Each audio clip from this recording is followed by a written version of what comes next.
This is Laura Charlotte. I want you to close your eyes and lean back. Get nice and comfortable. As I read you this bedtime story.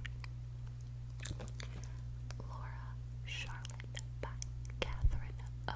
Galbraith.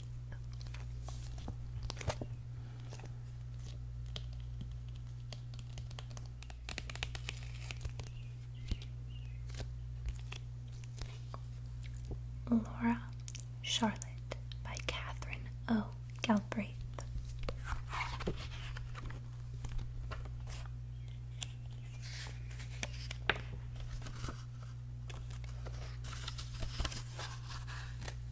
Laura couldn't sleep. She tried, but her eyes just wouldn't stay closed. Through the open window came the soft scent of lilacs and a slice of night sky. Were the stars out? She sat up to look.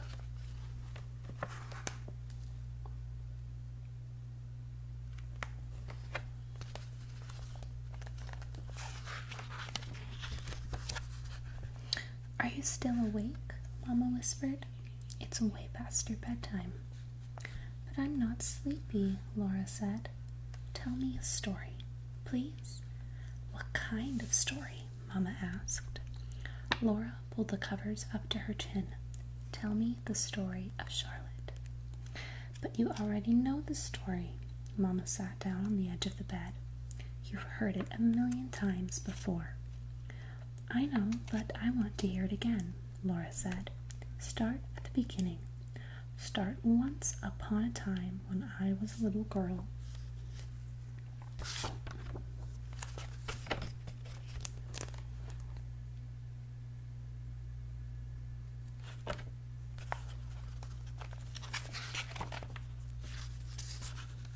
Once upon a time, Mama began.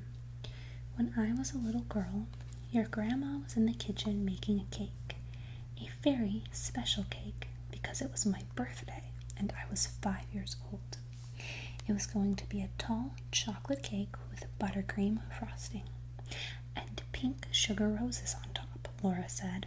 Don't leave anything out. And pink sugar roses on top, Mama said. Then the doorbell rang and Grandpa went to answer it. There's a present for you, she called. For me? I said. Something for me? I ran to the door.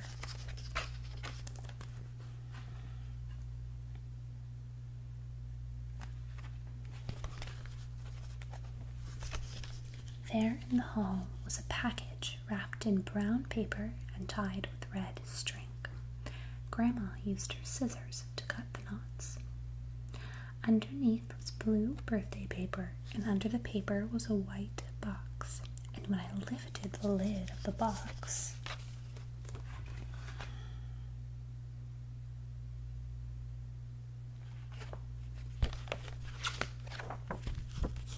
there was Charlotte, Laura cried. Yes, there she was. And your grandma said, oh, what a beautiful elephant. I couldn't say anything at all. She was beautiful. She had soft gray flannel ears and a long gray flannel trunk and a tiny, tiny flannel tail.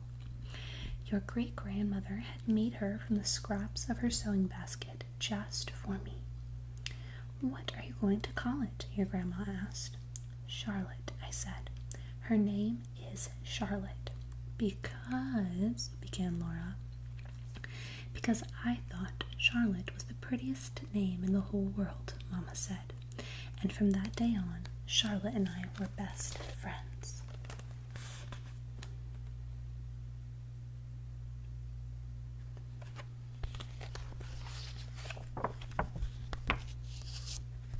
Charlotte went riding in the wagon with me. We had picnics together in the garden and played school in the nursery when it rained. We shared afternoon naps and bedtime stories and sometimes even the flu.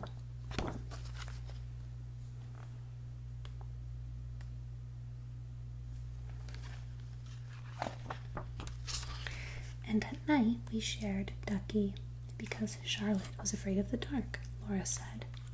Shh, close your eyes, Mama whispered. Yes, because Charlotte was afraid of the dark.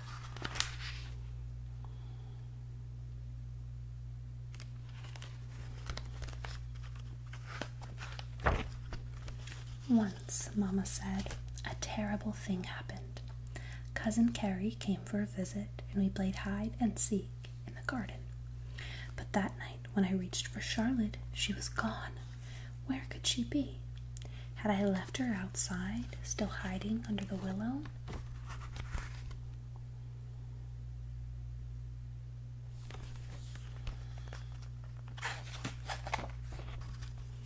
I tiptoed down the back stairs and peeked out the door.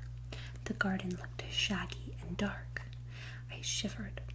Far, far away, past the lilacs and daylilies, stood the tall willow. I was afraid to go out without Charlotte.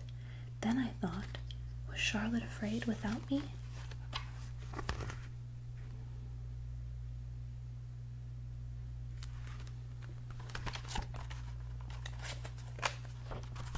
I pushed open the door and ran across the wet summer grass, and ran until I ducked under the arms of the willow. There was Charlotte. I grabbed her up and I hugged her. She was wet and, oh,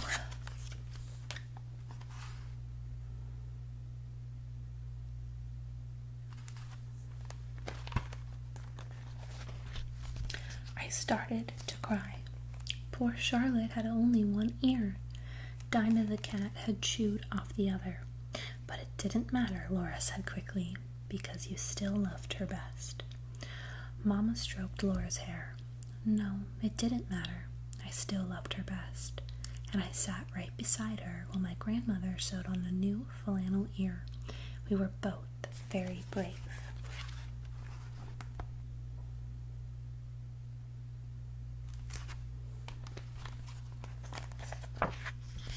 But one day I was too old to play with Charlotte.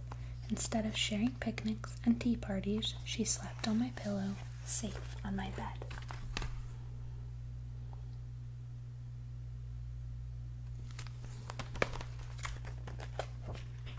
And then, one day, when I was older still, I carefully wrapped Charlotte up in blue tissue paper and put her away.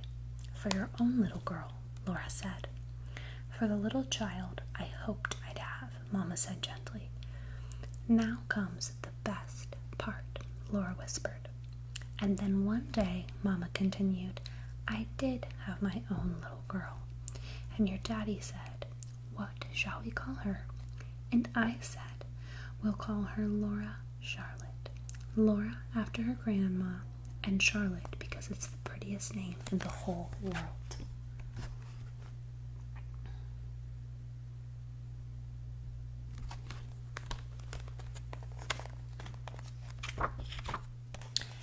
Then you gave Charlotte to me, Laura said, and now she's my best friend and plays with me. As Mama rubbed her back, Laura thought about great-grandmother who made Charlotte from the gray flannel scraps of her sewing basket, and Grandma who made the birthday cake, and the little girl Mama who ate it.